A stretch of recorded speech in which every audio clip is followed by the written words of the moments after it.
I gave my daughter an expensive painting for Christmas, and she contemptuously called it trash and threw it away as useless. A week later, I sold it at auction for $100,000, turning trash into treasure. When she found out, she was furious with rage and envy, but that was only the beginning. Before we continue, please subscribe to the channel and write in the comments what time it is where you are now. The wrapping paper hit the floor, red and gold. Expensive stuff. I'd spent 20 minutes getting the corners perfect. Beulah stared at the painting. Her nose did this thing, like she'd opened a carton of milk 3 weeks past due. Dad, what is this? My living room had never felt colder. Not even that winter the heating died and I wore 2 sweaters for a week. It's a painting. I kept my voice level. French from the 1890s, I thought. It's so dark. She turned it sideways, and old-looking. Dad, you know we're doing minimalist now. This looks like something from a garage sale. Thaddeus glanced up from his phone. Finally, Babe, be nice. It's the thought that counts. The thought of what? Our living room looking like a retirement home? The croissant sat on the table, cooling, much like my paternal affection. At least the croissants could be reheated. I'd been up since 6. Fresh-baked pastries. Cinnamon rolls from a recipe I'd perfected over 40 years. Premium coffee that cost more per pound than Thaddeus's fake Rolex cost, per ounce. They'd come downstairs at 10, late, complaining about being tired. Morning corn? Thaddeus stretched, yawned. Smells good. Nobody touched the food. Beulah opened the other gifts first, cashmere scarf, designer handbag, gift cards to places I couldn't pronounce. She thanked me, polite, distant, like I was a waiter bringing the check. Then the painting. I purchased this piece in 1994, I measured my words, from a private collection.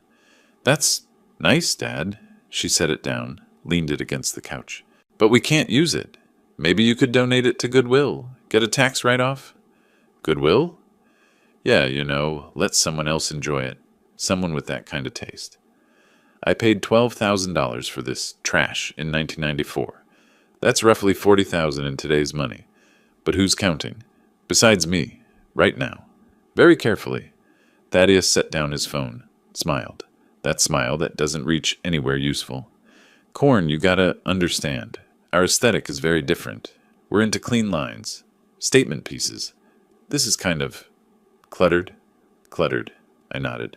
I see. No offense, man. It's just generational, Boomers love this old school stuff. Braxton screamed something upstairs. Video game victory or massacre? Hard to tell. Celafina responded with equal volume. My grandchildren, present in the house, absent from this room.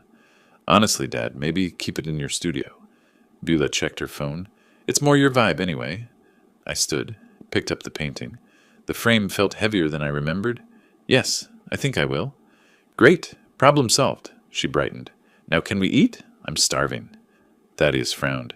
Hey, Corn, you okay? You're being weird. I'm fine. Enjoy your breakfast. It's probably cold now. Beulah wrinkled her nose again. We should just order something.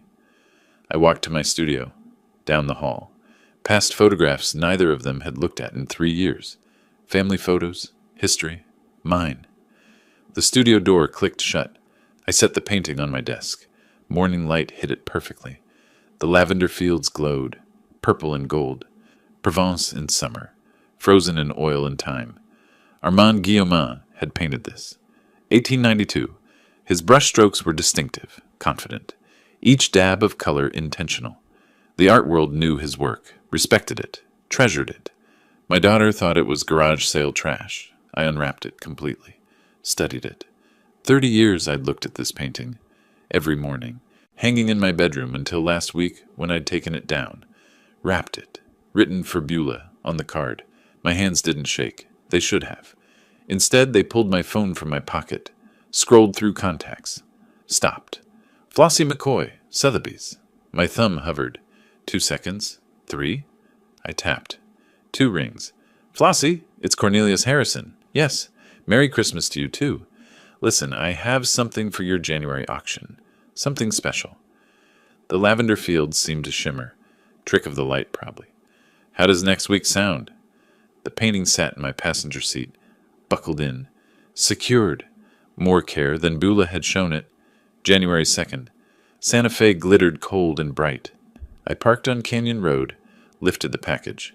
A gallery owner nodded as I passed. Marcus. We'd appraised a collection together in 2018. Sotheby's entrance. Brass handles. I knew which door. Coming home felt exactly like this. Flossie met me in the lobby. Same sharp blazer, same reading glasses on a chain. 25 years, and she still looked like she could authenticate a Rembrandt in her sleep. Cornelius Harrison, she grinned. Is that what I think it is? Depends what you're thinking. She unwrapped it on the examination table. Her hand stopped. I'm thinking Armand Guillaumin, 1890s. Proven, Al, landscape. I'm thinking you've been holding out on us. It was a gift. The recipient didn't appreciate it. Then the recipient is a fool. The examination took 30 minutes. She used magnification, UV light, checked the signature, the brushwork, the canvas weave, all the things Beulah hadn't bothered to ask about. Provenance? Private auction, 1994. Estate of the Duchamp family. I have all documentation. Condition? Museum quality. Controlled environment for 30 years. She made notes. Consulted her tablet. Market comparisons. Recent sales. Current market for Guillaumin is strong. I'm thinking 6 figures. 6 figures. Beulah's garage sale trash was worth 6 figures. How soon can you auction it?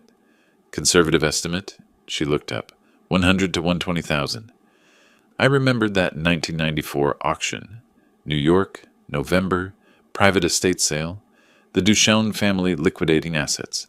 Most people saw a decent landscape. Nice colors, unsigned or poorly signed. I saw the brushwork, the color palette, the way purple met gold in exactly one way. Guillaumin's way. I'd bid 12,000. Won it. Brought it home. Hung it where I could see it every morning. You've got good taste, Flossie smiled. And patience. Had. Past tense. What changed? I tried to pass it along. Didn't work out. She didn't push. Professionals don't. She prepared the consignment papers. 3 pages. Standard contract. My hand moved to sign. Stopped. Should I tell Beulah first? The thought lasted half a second. My pen moved. Second thoughts? Flossie watched me. No. Too quick. Too firm. None. Do you want the sale to be confidential? We can keep it out of the public catalog. No need. Wrong answer. I should have said yes. But I assumed Beulah would never see an auction catalog. She didn't read them. Didn't care about them. Assumptions make interesting mistakes. January 9th. Flossie filed the papers. Our winter collection auction. This'll be a highlight. Meanwhile, across town, Beulah stirred her latte. Canyon Road, calf. Expensive. Trendy. Windows overlooking galleries I'd worked with for decades. Your dad still upset about Christmas? Zenobia Wallace sipped her cappuccino. Designer bag on the chair. $300 sunglasses inside. He's being ridiculous. Beulah shrugged. It was just some old painting. What kind of painting? I don't know. Brown? Dark? Very antique looking. Not our style at all. Thaddeus's voice crackled through speakerphone. He's been weird all week. Won't return my calls? He's getting old, Z. Beulah tapped her temple. Maybe a little, Legal? For what? Zenobia frowned. Just making sure Corn's protected. Thaddeus paused for effect. He was good at those, in case his judgment is slipping. You think it's that serious? He lives alone in that big house, making financial decisions. We should be involved. January 9th arrived. Clear sky. Cold. I wore my gray suit, bow tie, Sotheby's auction room filled with collectors, phone bidders on standby, the smell of money and art mixed into something sharp. I sat in the back row. Lot 47 came up. The auctioneer's voice carried. Professional. Practiced. Armand Guillaumin, Paysage de Provence, circa 1892. Oil on canvas. Opening bid, 60,000. Paddles rose. 3, 5. Phone lines lit up. 65. 70. We have 80,000. 90. The bidding war lasted 90 seconds. 90 seconds to undo 30 years of sentimental attachment. Efficient, really. I appreciated the economy of it. 115, 118,000. The room held its breath. Fair warning. The hammer fell. Sharp crack. Final. Sold. $118,000. Applause rippled. People shook my hand. Congratulations. Professional courtesies. I accepted them all. My passenger seat stayed empty on the drive home. The phone rang. Beulah, I let it hit voicemail, rang again. Thaddeus. Voicemail. Third call. Beulah. I pulled over. Quiet street. Stared at the screen. My thumb moved toward the answer button. Maybe I should explain. Maybe even buzz. Text message. Zenobia. Wait. Why would a screenshot? Sotheby's auction results newsletter. The painting. Lot 47. Sold for $118,000. Below it, Beulah, your dad's painting sold for how much? Another buzz. Different thread. Beulah meant to text Thaddeus. Send it to the group chat instead. That was my painting. He stole my Christmas gift. I stared. 5 calls in 10 seconds. Screen lit up like a Christmas tree. Ironic. I turned it off. Started the engine. The war had begun. Limoges, circa 1875. Hairline crack on the handle. My pen moved across the journal page. Morning light hit the coffee cup just right. Number 83 in my collection. Delicate roses on porcelain. Beautiful. My phone rang. Unknown number. I ignored it. Continued writing. Provenance uncertain. Acquired estate sale, Albuquerque. Downstairs, a door slammed. Footsteps. Fast. Angry. Coming up the stairs. I set down my pen. The studio door flew open. Beulah. Face red. Phone clutched in her hand like a weapon. $118,000? I didn't look up from my journal. Good morning to you, too. Don't you good morning me. You sold my painting. Your painting. I capped my pen, carefully. Interesting interpretation. Thaddeus appeared behind her, breathing hard from the stairs. Corn, we need to talk. Seriously, about what you did. I finally looked up, met his eyes. What I did was sell my property. Coffee? Beulah's hands shook. The phone screen showed the screenshot. Sotheby's auction results. Lot 47. $118,000 in bold numbers? That was my Christmas gift. You can't just take back a gift. You refused it. Called it garage sale trash, if memory serves. I didn't refuse it. I just said it wasn't my style. I stood, walked to my desk, pulled up my computer, found the Sotheby's transaction receipt, turned the screen toward her. You suggested I donate it to Goodwill. Those were your exact words. Thaddeus stepped closer, looked at the screen. You're twisting things. You know what she meant. I know precisely what she meant. My voice stayed level. 40 years of dealing with difficult clients taught me that. I've been an art appraiser for 40 years. I recognize contempt when I see it. 3 years of free housing, utilities, and groceries. If I'm mentally declining, I started in 2022. Should have gotten that checked. Beulah's expression shifted, fake concern replacing rage. Look, let's be reasonable. You made a profit. A big one. We think Beulah deserves compensation. Compensation? For what exactly? For my gift. Half of that money is mine. It stopped being yours the moment you rejected it. Legally, ethically, and morally. Thaddeus crossed his arms. We could get a lawyer. Please do. I smiled. I'll enjoy that conversation. Beulah's eyes narrowed. Different tactic. Why are you being so difficult? Are you okay, Dad? Mentally? The room temperature dropped 10 degrees. Excuse me. She's just saying... Thaddeus put his hand on her shoulder. Making big financial decisions alone at your age. At my age, which is 70, not 90. We're worried about you. Selling valuable things impulsively. My coffee sat on the desk. Cold now. I'd made French press. Ethiopian beans. Wasted on this morning. I poured it down the sink. Some conversations deserve instant coffee. This one deserved nothing. The only impulsive decision I made was thinking you'd appreciate beauty over price tags. Thaddeus's voice hardened. You're being financially irresponsible. Senile, honestly. Something snapped. Senile? Senile? I stood. They both stepped back. I have been supporting you for 3 years. Rent-free, and you dare. We didn't ask for that painting specifically. Get out! My hand pointed to the door, shaking, not from age, from rage. There are things in this house 10 times more valuable than that painting, and you'll never... I stopped. The words hung in the air. Beulah's eyes changed, sharpened. 10 times more valuable? I'd made a mistake. A critical one. Out. Now. Both of you. They left. Finally. Beulah threw one last look around the studio, cataloging, calculating. The door closed. I sat, stared at my coffee cup collection, 127 pieces, 19th century porcelain, some worth thousands, most worth sentiment. My phone sat on the desk. I picked it up, scrolled to Lemuel's contact. Video call. He answered on the third ring. Tokyo apartment behind him. Early morning, his time. Dad, what happened? Your sister discovered I sold the Guillaumin, and she's upset after calling it trash? Upset doesn't cover it. I rubbed my eyes. I may have made a strategic error. What kind of error? The kind that involves my temper and their greed. I'll handle it. His face filled with concern. Want me to fly home? No. Stay with your family. I paused. But Lemuel, I need you to know something about your inheritance. We talked for 20 minutes. Plans, possibilities, protection. When the call ended, I pulled out a business card from my desk drawer. Sid Parker, attorney at law. We'd known each other 30 years. He answered on the second ring. Cornelius Harrison. Been a while. I need advice. Estate planning.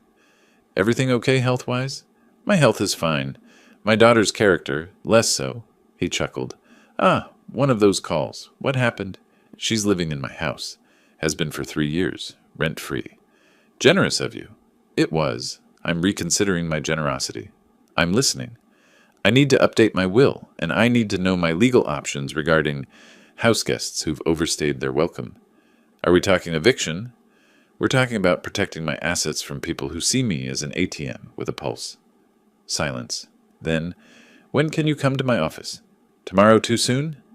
10 a.m., bring documentation. I ended the call, sat in the quiet. Then I walked downstairs, through the living room, past the antique portrait of great-grandmother Cornelia. Gold frame, dark oils, stern face, my desk drawer in the hallway. Not quite closed. I opened it. Everything looked normal, but I knew my organization. Someone had been here. The filing cabinet, locked, but fresh scratches around the keyhole. New. From today. The portrait, slightly crooked. I straightened it, stared at Cornelia's painted face. They're looking for treasure. Perfect. Upstairs, through the ceiling, voices, muffled. Thaddeus. If that painting was worth over 100 grand. Beulah. What else is he hiding? I pulled out my phone, opened notes, typed, Phase 1, complete. They've taken the bait. Phase 2, let them hunt. Documents covered Sid's desk. Property deeds, bank statements, 3 years of utility bills, grocery receipts in neat chronological order. Sid whistled low. You've been documenting everything. Force of habit. I shifted in the leather chair. 40 years of provenance verification. He ran his finger down a spreadsheet. $2,400 monthly for their rent equivalent. $400 utilities. $600 groceries. Multiply by 36 months. He looked up. You're owed $87,000. Give or take. I don't want the money. Then what do you want? I want them to understand what they threw away. And I want my house back. Sid leaned back. His office smelled like old books and coffee. Wood paneling. Framed diplomas. Comfortable. You kept receipts for 3 years? I keep receipts for 30 years. Occupational hazard. This is over $80,000. That's the monetary value. The personal cost is considerably higher. He tapped his pen against the desk. You want to formalize these as loans? I want to establish that I've been generous. When I stop being generous, I want the law on my side. You're building a case. I'm documenting reality. There's a difference. Sid pulled out a legal pad, started writing. If they're going through your things, you should know about it. Security cameras? It's your house. Completely legal. The idea felt wrong. Intrusive. That feels invasive. They're invading your privacy. You're protecting your property. I sat with that. Small one, just in my studio. Start there. See what they do. Back home, they'd already started. I discovered this later. Security footage doesn't lie. Beulah photographed the Remington sculpture on the mantel. Bronze cowboy, worth maybe $8,000. She took 6 photos, different angles. Uploaded them immediately. Thaddeus measured the Chinese vase in the hallway. Ming Dynasty reproduction. Cost me $300 at a gallery closing sale. He spent 20 minutes examining the maker's mark with a magnifying glass, but the portrait Obsessed them. Great-grandmother Cornelia. Stern Victorian woman. Dark background. Ornate gold frame. Hanging in the living room for 4 years. I'd installed the camera on Tuesday. By Thursday, I had 6 hours of footage of Thaddeus trying and failing to pick my desk lock with a paperclip. He watched a YouTube tutorial. Twice. I could have just given him the key. Would have saved us both time. But where's the fun in that? January 20th. Video call with Lemuel. Evening his time.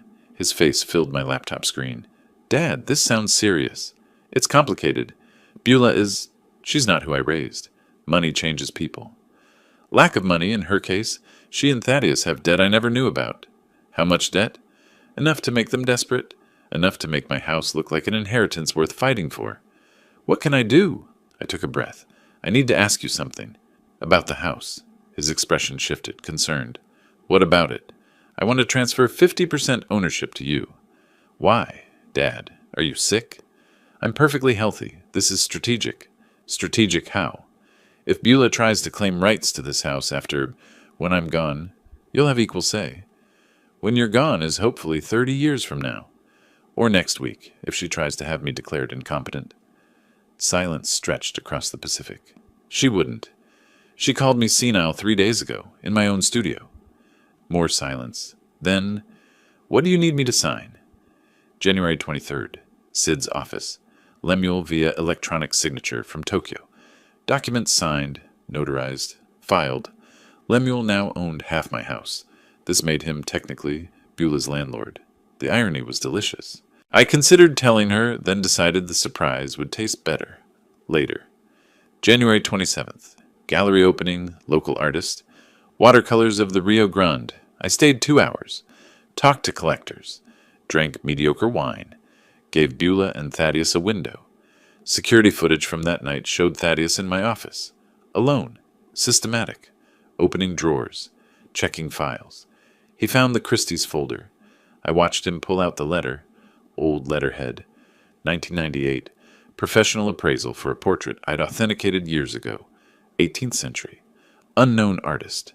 Estimated value. $800,000 to $200,000. The letter mentioned the portrait was sold in 2005. Proceeds used to purchase this house. Thaddeus didn't read that part. He saw only the valuation. His hands shook as he photographed the document. Ran from the room, calling for Beulah. I watched their conversation in the living room. No audio, but their body language spoke volumes. Thaddeus showed her the photo. Her eyes went wide. She grabbed his phone, read it 3 times. Then they both turned, stared at the great-grandmother portrait. Their gold mine, completely fake. Cost me $200 in 2020. I'd left that Christie's folder accessible deliberately. Wanted them to find something, keep them busy, waste their time. I hadn't expected them to find that specific letter. Mistake, not fatal, but careless. Late January the 28th, after midnight. Studio, just me and the security monitor. I watched old footage. Beulah in my office, laughing at something Thaddeus said. The angle caught her face perfectly. Joy. Excitement. She looked like she did at age 8. Birthday party treasure hunt. The same house. She'd found a silver dollar I'd hidden. Squealed. Hugged me. Best birthday ever, Daddy! I paused the video, her face frozen in laughter. What happened to you? The words came out whisper quiet. My phone sat next to the keyboard. I could call, explain, offer to help with her debts. Financial counseling. A real path forward. The video resumed automatically. Beulah opened my desk drawer, removed my late wife's jewelry box, costume jewelry. Sentimental value only. She photographed it, put it back. My hand stayed on the desk. No, you made your choice. But doubt lingered.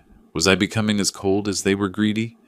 January 30th, evening, dinner with Flossie, business, museum donations, tax strategies. I came home, hung my coat, walked into the living room. The portrait, crooked again. I straightened it, stepped back.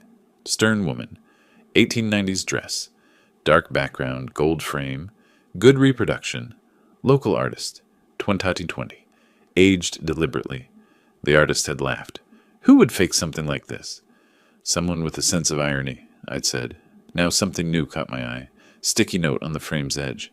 Partially visible from the side. I pulled it off. Beulah's handwriting. Get appraised. 18th century. Up to 1.2 wents. Do not touch. I stared, smiled. Slow. Wide. They believed it was this portrait. I pulled out my phone. Texted Sid. They took the bait. Phase 2, ahead of schedule. Sid. What bait? Me. The one I didn't know I'd set. Sometimes luck is better than planning. The fake Cornelia stared back. Stern. Judging. Thank you, I whispered. You're about to become very expensive and completely worthless. My phone rang. Unknown number. Mr. Harrison, this is Gerald Chen from Heritage Auction House. We received an inquiry about your 18th century portrait.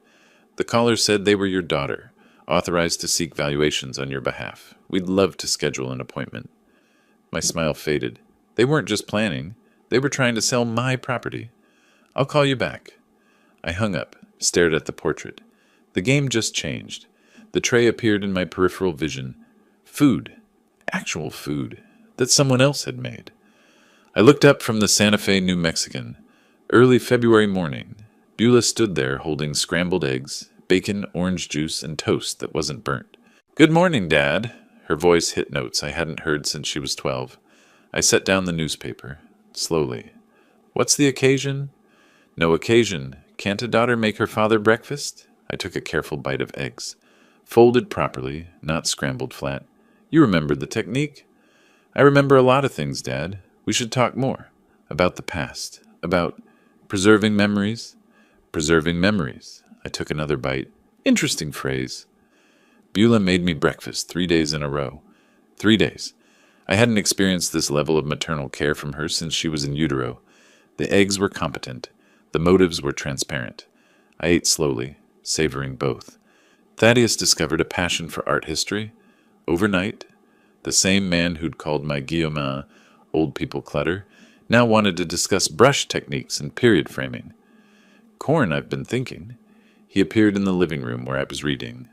That portrait, great-grandmother Cornelia. Right. Have you ever had it appraised? For insurance purposes? I looked at him over my reading glasses. I know what it's worth. Sure, but officially, with proper documentation. It's documented, extensively. That's good. That's really good. He nodded too many times. Wouldn't want anything to happen to it. No, we certainly wouldn't. He pronounced provenance wrong 4 times in one conversation. I didn't correct him. Comedy requires commitment. Friday night, family dinner, I'd cooked. Roasted chicken, garlic potatoes, green beans. They actually showed up on time. Tell us about great-great-grandmother Cornelia. Beulah leaned forward. We never hear family stories. I paused, set down my fork, as if considering whether to share. Cornelia Duchamp Harrison, born in Paris, 1765. Minor nobility. Beulah's eyes widened. French nobility? Very minor, but enough for a portrait commission. She sat for 3 months. Thaddeus stopped chewing. 3 months? Must have been expensive? Oil portraits took time. The artist was notable. His name is lost to history, but the technique... I touched my chest. Remarkable. And it's been in our family since then.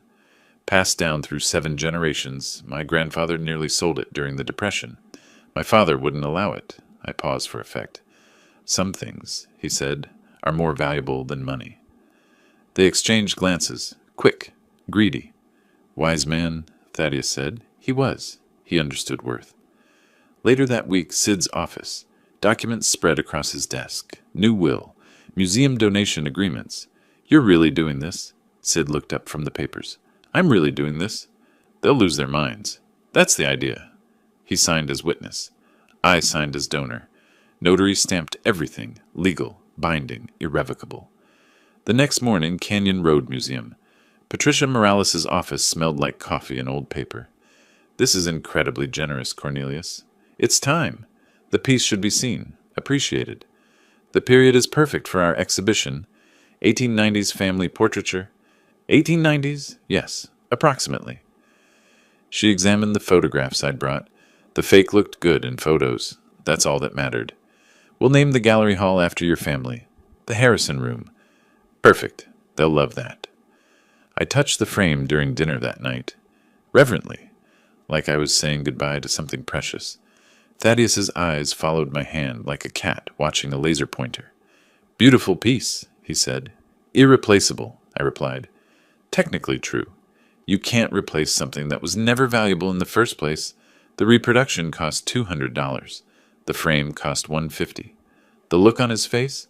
Priceless. That night, their bedroom. I didn't need security cameras to know what they were saying. Their voices carried. He's obsessed with that portrait, Thaddeus said. 7 times he mentioned preserving it. Because it's worth a fortune. Beulah's voice pitched high with excitement. And he's sentimental about it. Sentimental old men make decisions they regret. What do you mean? I mean, what if something happened to him? Not anything bad? Just naturally? Thaddeus, I'm saying we need a plan. That portrait comes to you. Only child. I'm not the only child. Lemuel's in Japan. He doesn't care about this stuff. Silence. Then Beulah. We need to be in the will properly. We keep being perfect, devoted, indispensable. I walked away from their door, back to my studio, locked it, moved to the back corner, behind my drafting table. The large canvas leaned against the wall, covered with cloth. I'd walked past it for weeks, ignoring it deliberately. Now I pulled the cloth away. The real portrait emerged. Luminous skin tones, genuine 18th century technique, masterful composition, the actual Cornelia Duchamp Harrison, painted 1789. I turned it around. On the back, protected by archival plastic. Original certificate of authenticity. Christie's appraisal, 1998. Museum transfer agreement, signed 2020. Anonymous donor, a sticky note in my handwriting. To be revealed after my death. Let them enjoy the fake. CH, 2020. I photographed it. Sent to Sid. Insurance policy. Sat back. Looked at the $1 million masterpiece, then at my phone showing the living room fake. They're hunting ghosts, I said to the empty studio. Beautiful, expensive ghosts. I recovered the real portrait. Returned it to hiding. Tomorrow, formal dinner. Time to show them what their niceness had earned. My phone buzzed. Text from Sid. Documents ready. Museum donation official as of tomorrow. Are you sure about this? Me. Absolutely. Sid. They'll lose their minds. Me. That's the idea. Upstairs, through the ceiling, muffled voices continued. Beulah. If we're extra nice, maybe he'll reconsider the will. Thaddeus. The portrait could be ours by summer. I walked to my bedroom, paused at the door. Summer, I whispered. Optimistic. 6 place settings. Good china. Crystal glasses. The dining room looked ready for celebration. It wasn't. Beulah entered, saw the setup. Stopped. Dad, this is beautiful. What's the occasion? Family meeting. I adjusted a fork. Important announcement. Her eyes lit up. Announcement? About my estate. Time to make some things official. She practically vibrated, already texting Thaddeus. I watched her face. Pure, uncomplicated greed, disguised as joy. The doorbell rang. Are you expecting someone? Our witness. I opened the door. Sid Parker stood there, briefcase in hand. Beulah's smile froze. Witness? Dinner proceeded cordially. Wine poured. Small talk about Braxton's soccer. Celifina's art class. Thaddeus wore a suit he'd borrowed from my closet. Didn't fit quite right. After the main course, I stood, glass raised. I want to thank you all for being here. Family is precious. Beulah leaned forward. Dad, this is so nice. I've been considering my legacy, what I'll leave behind. Thaddeus dabbed his mouth with a napkin. You have years ahead, Corn. Perhaps. But at 70, one thinks about these things. I paused. I've made a decision about great-grandmother Cornelia's portrait. Beulah's breathing stopped. I'm donating it to Canyon Road Museum. The papers are signed. Transfer is next week. Silence. Beulah's wine glass tilted. Sid caught it before it spilled. You're... what? Thaddeus's face progressed through several colors during my announcement. Pale cream, tomato red, and finally the purple of an overripe eggplant. It was like watching a sunset. A very angry, financially devastated sunset. Dad, wait! Beulah's voice cracked. That portrait has been in our family for generations. Exactly why it belongs in a museum. Proper preservation, climate control, security. But it's your property, your decision to make. I've made it. Her smile stretched, brittle. Shouldn't you have discussed this with family first? I'm telling you now, as a courtesy. Thaddeus turned to Sid. This is a major decision. It's his property. Sid's voice was neutral, professional. Legally, he can donate what he wishes. Who asked you? I'm his attorney. It's my job to ask. I sat back down, sipped wine. The museum is thrilled. They're naming the gallery hall after our family. Beulah congratulated me on my generosity. Her teeth were so gritted, I worried about her dental work. So generous, Dad. The words came out strangled. I thanked her. Poured her more wine. She needed it. The Harrison room? Great-grandmother Cornelia will be the centerpiece. Thousands will see her. Braxton looked up from his potatoes. Will they pay you, Grandpa? Everyone froze. No, Braxton, it's a gift. Charitable donation. Oh, so we don't get money? Beulah grabbed his arm, too hard. Sweetie, this isn't about money. Then why does Mom keep saying, Braxton, not now? Thaddeus pulled out his phone, scrolled through something. These documents, when were they signed? Yesterday. Sid cut his chicken, calm. Notarized and filed. Can they be reconsidered? No. Donation is irrevocable. Beulah set down her fork. Irrevocable? It means permanent, dear. She looked at Sid. Even if he changes his mind? Even then, the portrait belongs to the museum now. Thaddeus's jaw worked. This seems rushed, impulsive. I've been planning this for 5 years. Hardly impulsive. The museum promised to name a gallery after us. The Harrison Room.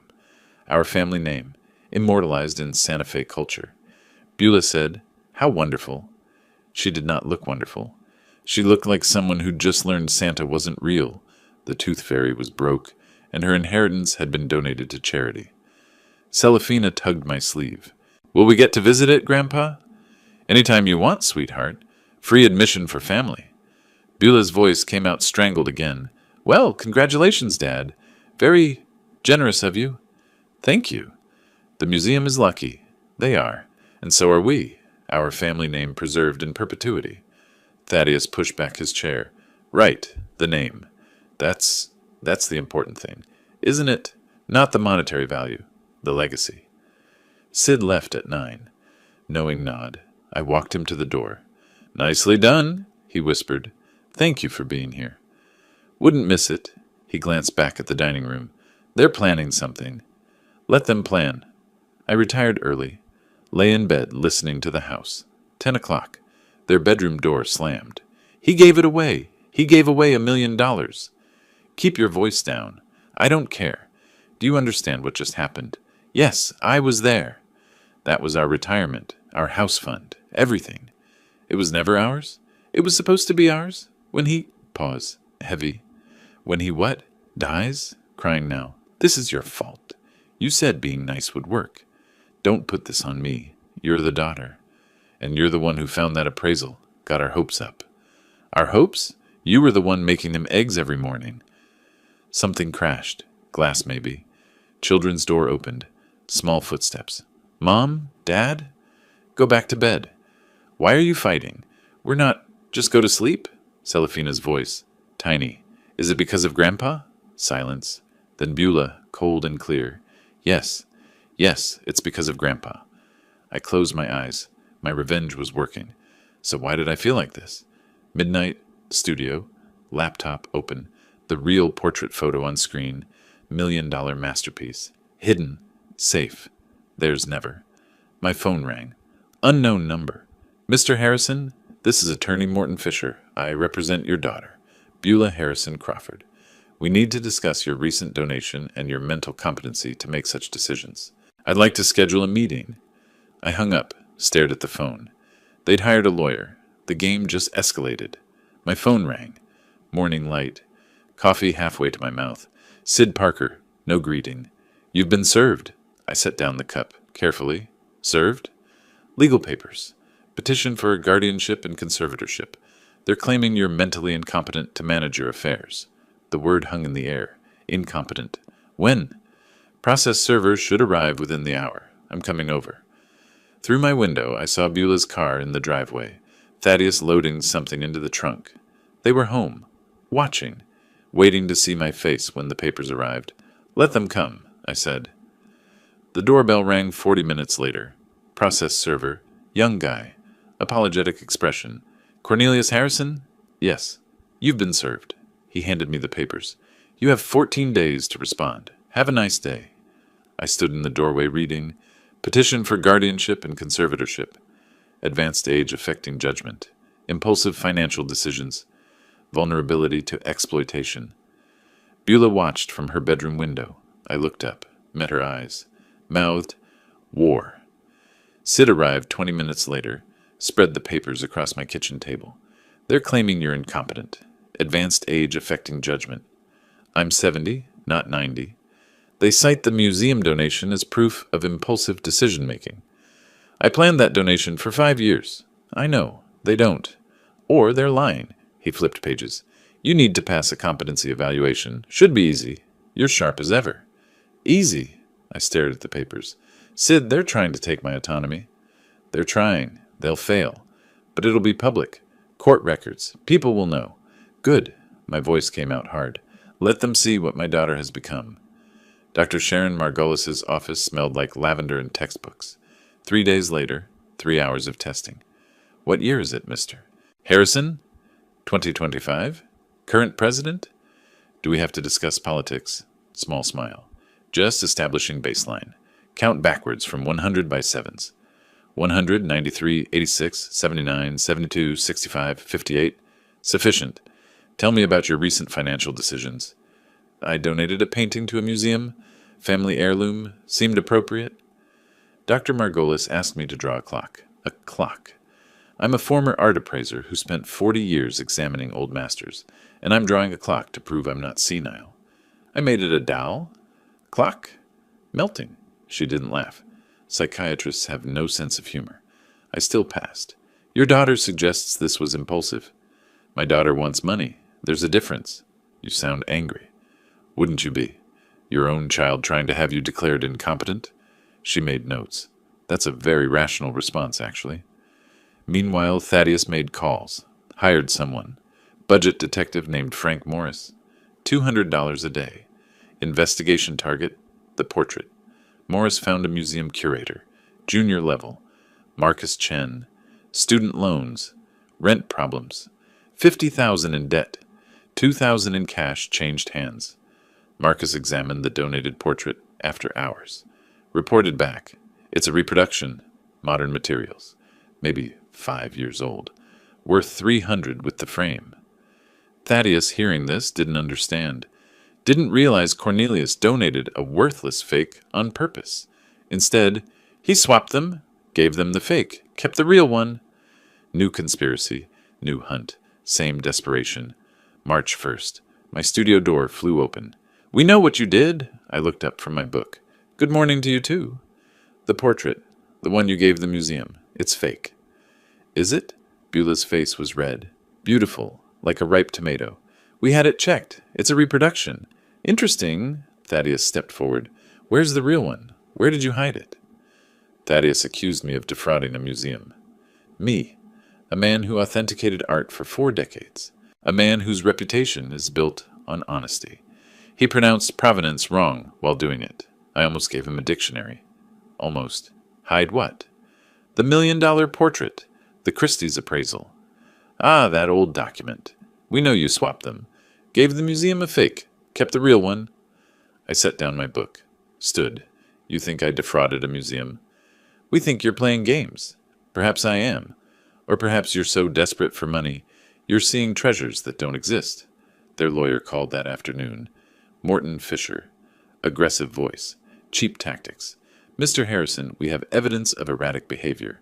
Donating valuable art impulsively. They're my heirlooms. I don't need permission. At your age, sir, judgment can be impaired. My judgment is excellent. Yours, taking this case, is questionable. We'll see what the judge says. I hung up. That night, old photo albums. My studio. Alone. Beulah at 3. Gap-toothed smile. Paintbrush in hand. Beulah at 8. Museum. Staring at a Monet. Beulah at 16. Art class. Her first canvas. Where did that girl go? I picked up my phone. Typed, we need to talk. Really talk. Not about money. About us. Thumb hovered over send. Dr. Margolis's question echoed. Do you think reconciliation is possible? My answer then, no. Now, I don't know. I deleted the message. The doubt lingered. Is this justice or cruelty? The line blurs at midnight. Morning brought clarity. And the Santa Fe New Mexican. Small piece, page 7. Local art expert faces competency challenge from family. My name, public record. Everyone would know. The phone started ringing. Gallery owners, collectors, museum people I'd worked with for decades. Corn, what's happening? Need anything? This is outrageous. Support. Unexpected. Overwhelming. Zenobia called Beulah. I heard about it later through Flossie, who heard from Patricia, who heard from someone at the museum. Is it true? You're suing your father? It's complicated. Beulah, I can't support this. Click. Within 3 days, their social circle evaporated. Invitations withdrawn. Calls unreturned. Avoidance in grocery stores. Santa Fe is small. Word spreads fast. Judgment faster. March 1st. Evening. Doorbell. News van. Channel 7. Reporter with microphone. Mr. Harrison, can we ask you about the guardianship petition? Camera light. Neighbor watching across the street. I could close the door. Instead, yes, I have a statement. Your daughter believes you're incompetent? I underwent psychiatric evaluation. I passed. Perfectly. Because I'm not incompetent. I'm just done being used. Used. I supported her family for 3 years. Rent-free. They called my gifts trash. Then sued when I donated art to a museum. That's not concern for my well-being. That's greed. Strong words. True words. Now, if you'll excuse me, I have documents to prepare. For court. My phone erupted. Texts. Calls. Sid. Did you just talk to press? Lemuel. Dad, I saw the news stream. You okay? Another call. Judge's clerk. Competency hearing scheduled March 10th. I'll be there. 10 days to prove I'm not senile. 10 days to show the world what my daughter has become. I walked to my studio, locked the door, pulled out the folder. Evidence. Financial support. 2022-2025. 3 years of receipts. Bank transfers. Utilities. Groceries. Medical bills. 87 bought. Started scanning. If they want war, they'll get truth first. March 10th. Court day. I sat in my living room, charcoal suit, burgundy bow tie, briefcase beside me. Sid should arrive in 20 minutes. My phone rang. Don't leave yet. What's wrong?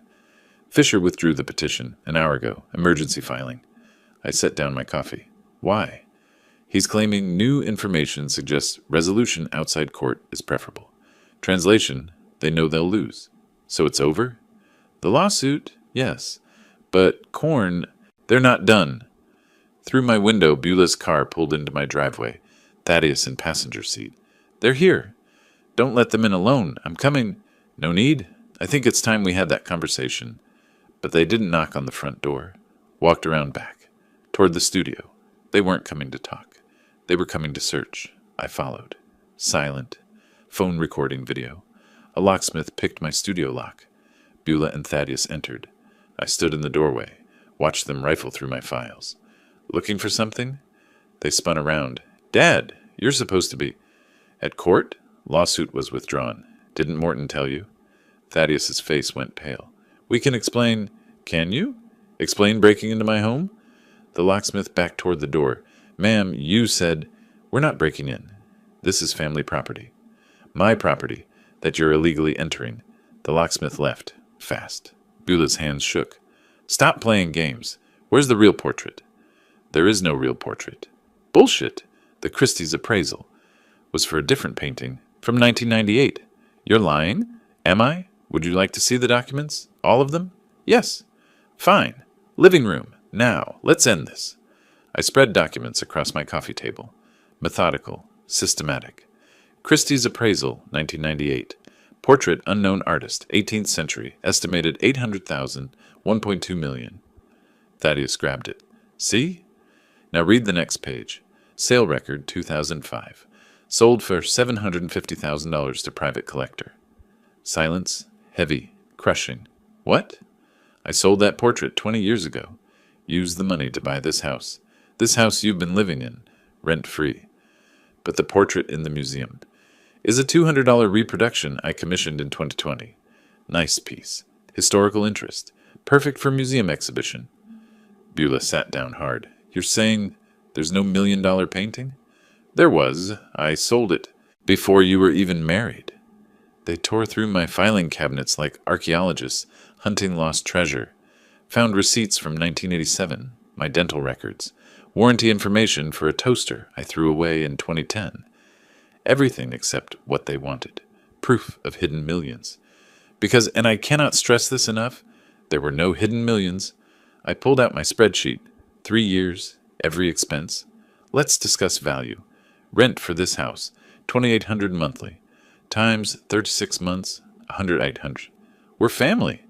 Utilities, $400 monthly. Groceries, $600. Medical bills when your insurance lapsed, $12,000. Credit card minimums I paid, $8,400. We never asked. You never had to ask. I offered. Because I'm your father. Was your father. Dad? Total. $87,432.17. And you know what you said when I gave you a $118,000 painting for Christmas? Silence. Garage sale trash. Those were your exact words. Beulah's voice broke. You set us up. You planted that Christie's document. I didn't plant anything. You searched my files without permission. You wanted us to think there was treasure. I wanted you to appreciate what you had. You chose to hunt for what you didn't. You're a cruel man. My voice rose. First real anger. I'm cruel? I gave you a home. For 3 years. I gave you a painting worth $100,000. You called it trash. I fed your children, paid your bills, supported your family while you lived beyond your means. And what did I get? A lawsuit calling me incompetent. We were worried about you. You were worried about money. My money. Money you felt entitled to while I was still alive. I took a breath, regained control. You have 2 weeks. 2 weeks for what? To find new housing. I want my home back. You can't evict us. Actually, I can. This house is 50% owned by Lemuel. Has been for 6 months. He and I agree. You need to leave. Sid entered through the front door. Perfect timing. They're guests. No lease, no rent paid, no tenant status. 14 days' notice is generous. Beulah collapsed, crying. What are we supposed to do? We have nothing. You have more than nothing. You have your health, your skills, your children. You just don't have my money.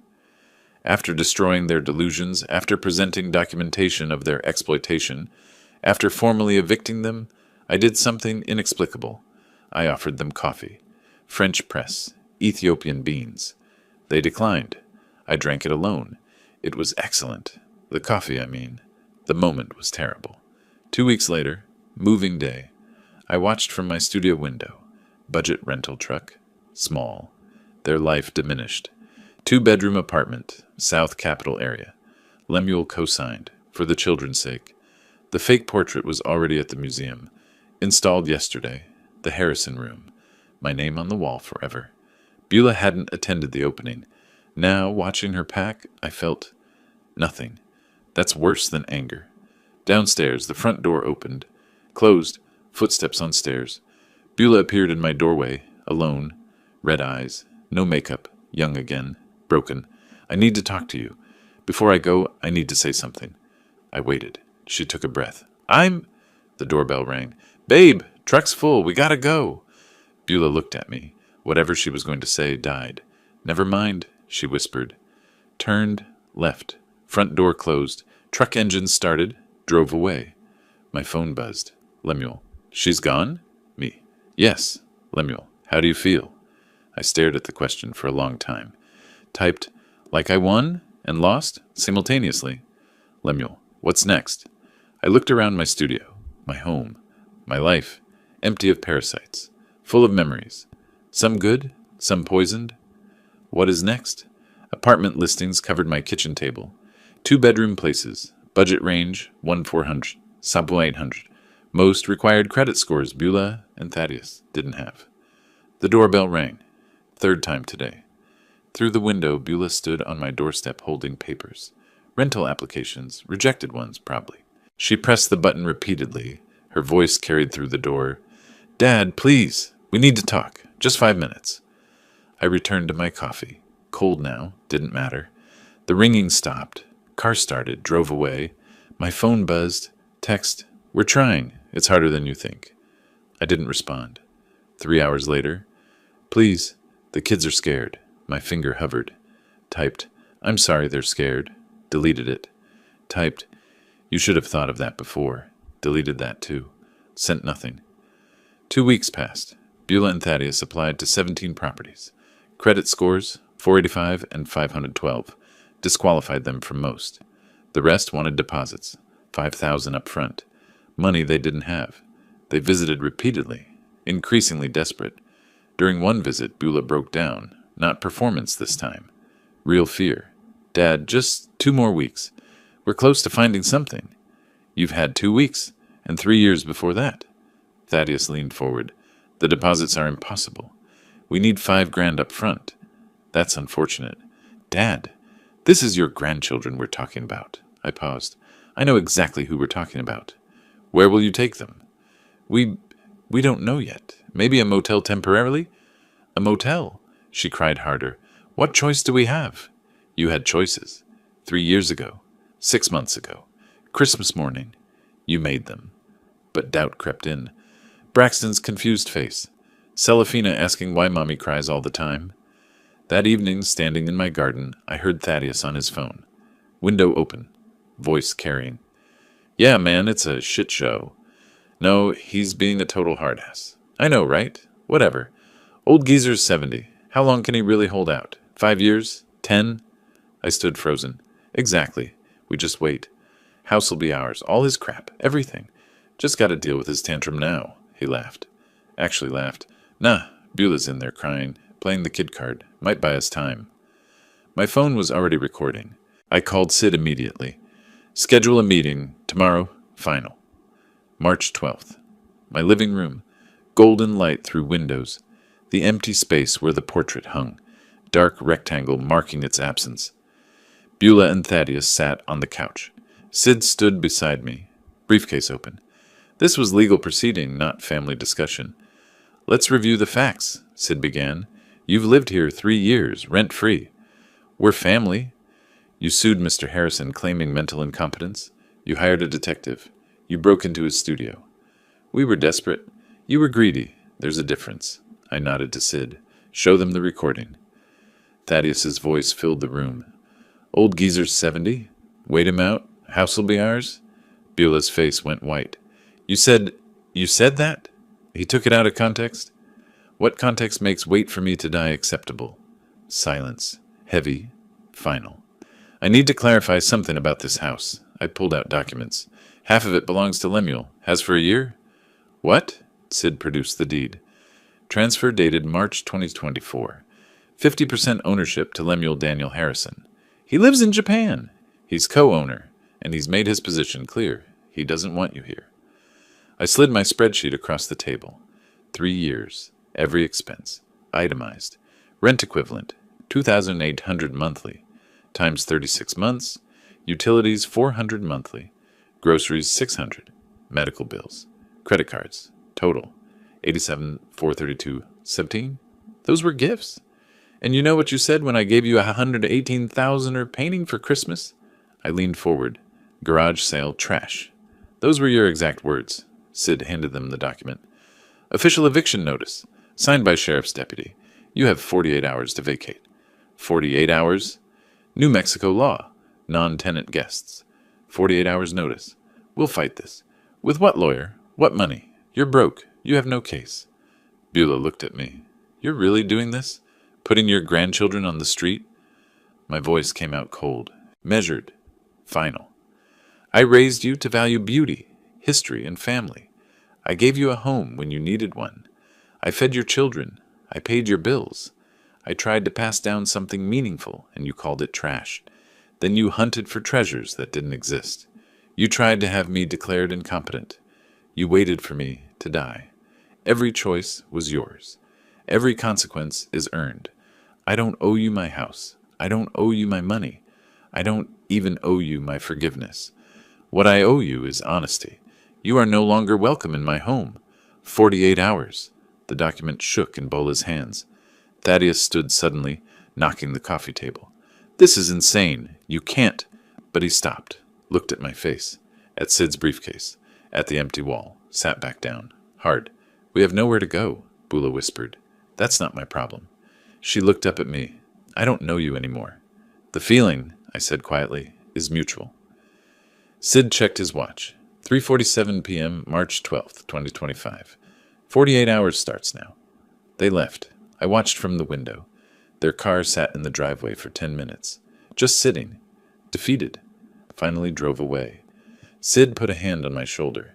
You okay? I didn't answer, because I didn't know. March 17th, budget rental truck in my driveway. Thaddeus carried boxes, clothes, kitchen items, toys, smaller loads than they arrived with. Everything valuable stayed with me. It was always mine. Braxton and Celifina sat on the porch steps. Too quiet for children, Beulah directed weakly. That box goes first. No, wait. She looked smaller, physically reduced by these weeks. I turned from the window. Couldn't watch. Couldn't look away either. My coffee sat cold. Third cup today I hadn't finished. The doorbell rang. Not Sid. Beulah. Alone. Face clean. No makeup. Raw from crying. Young again. Can I come in? Just me. 5 minutes. I should say no. Open the door wider instead. My study. Morning light. Door open. She stood. I sat. I've been trying to figure out what to say. Practiced in my head. But everything sounds hollow. I waited. I was a terrible daughter. Everything you said is true. Her voice cracked. I called your gift trash. I sued you. I hunted through your things. I waited for you to die. You didn't? Thaddeus did. You just didn't stop him. Same thing, is it? Yes. I'm complicit in everything. I knew what we were doing. I told myself we deserved it because you had money and we didn't. Because life was hard and you were comfortable. Because I felt like you owed me something for... She trailed off. For what? I don't know. That's the worst part. She laughed bitterly. You gave me everything. I had no reason. But I did, and I let that poison me. Silence stretched. I became someone I don't recognize. Someone who'd hurt her own father for money. Someone who'd lie to her children about why we're moving. She wiped tears. I don't expect forgiveness. I don't deserve it. I just wanted you to know. I see what I did. I see who I became. And I'm sorry. She turned toward the door. Sit down. She hesitated. Sat. I don't want your apologies. I want you to understand. I do. No. Listen. I leaned forward. You saw price tags everywhere. On me. On everything I owned. You calculated inheritance while I was still alive. That's not about money. That's about seeing me as an obstacle rather than a person. I know. You're right. But you're here. Acknowledging it. That's more than Thaddeus would do. He won't apologize. Ever. He's angry. Blames you. Blames me. And you? I blame myself. Finally. I took a breath. The debts. The $87,000. Consider them canceled. Her head snapped up. What? I don't want repayment. I want you to remember that family supported you when no one else would. Dad, but the house is mine. My space, my dignity, my choice. That boundary stands. I understand. I don't forgive you. Not yet. Maybe not ever. But I don't hate you either. You're my daughter. That doesn't change, even when everything else does. She broke down completely. Thank you, she gasped. Thank you for not hating me. I didn't move to comfort her. Couldn't. The wounds were too fresh. Where are you moving? Small apartment, South Capitol. Lemuel helped find it, paid first month's rent. For the kids, he said. Lemuel is generous, like his father. I didn't respond to that. I need to go. The truck's loaded. At the door, she stopped. Will I ever see you again? I don't know. Time will tell. Can I call? Text? You can try. I won't always answer, but you can try. Not forgiveness, not reconciliation, but not total severance either. Space, time, possibility. Maybe. The truck drove away. I didn't wave. That afternoon, Lemuel arrived. Flew in from Tokyo. We sat on the terrace. Sake. Sunset. You did the right thing, Dad. Did I? Her children are in a 2-bedroom apartment. Her children have a roof. Because you arranged it. Through me. I keep seeing her face. When she was 8. She's not 8 anymore. She made adult choices. Adult consequences. Doesn't make it easier.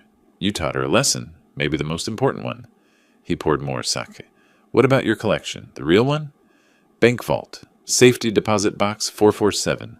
3 paintings. Total value, about $1.6 million. They're yours when I die. Dad, I know you don't. That's why you're getting them. Beulah wanted them, you never asked. What about her? I smiled slightly. She got the most valuable painting of all. A lesson. Priceless. Can't be bought or sold. Maybe in 30 years she'll understand its value. 6 months later. September. My life is quieter now, cleaner, organized exactly how I wanted. I joined an art appreciation society. Tuesday evenings, Canyon Road Gallery. Made 2 friends. Both retired collectors who understand art is about beauty, not investment. Morning routine. Yoga at 7, coffee at 8, museum 3 times weekly. I volunteer at Canyon Road Museum. Patricia asks my advice often. I feel useful. Lemuel video calls twice, weekly. Brought his family to visit. Wife Yuko, 3 children. They stayed in the guest rooms. Redecorated, fresh paint. New memories. The grandchildren called me Oji-san. Grandfather in Japanese. Sounded better than Grandpa. I started painting again. Terrible paintings, but mine. I hung them in my studio where no one judged. The postcard arrived mid-September. Dad, I found work. Interior designer at small firm. Starting over. Learning about value versus price. You were right. Working on myself. Thank you for not giving up on me by giving up completely. Maybe someday we can talk. B. I stared at it, got a magnet, hung it on the refrigerator. Next to it, crayon drawing, age 8. Best Daddy, in crooked letters. I touched both cards, said nothing, but I didn't throw it away either. My life is smaller now, quieter, lonelier, but it's mine. That matters. Justice and love don't always coexist. Sometimes you choose one at the cost of the other. I chose justice. Time will tell if it was worth the price. The terrace overlooks Santa Fe at sunset. The mountains turn purple, then gold, then dark. I sit there most evenings now. Seike. Silence. Peace. Not happiness. That'll take time. But peace. If you like this story, please like this video, subscribe to the channel, and share your impressions of this story in the comments. To listen to the next story, click on the box on the left. Thank you for watching.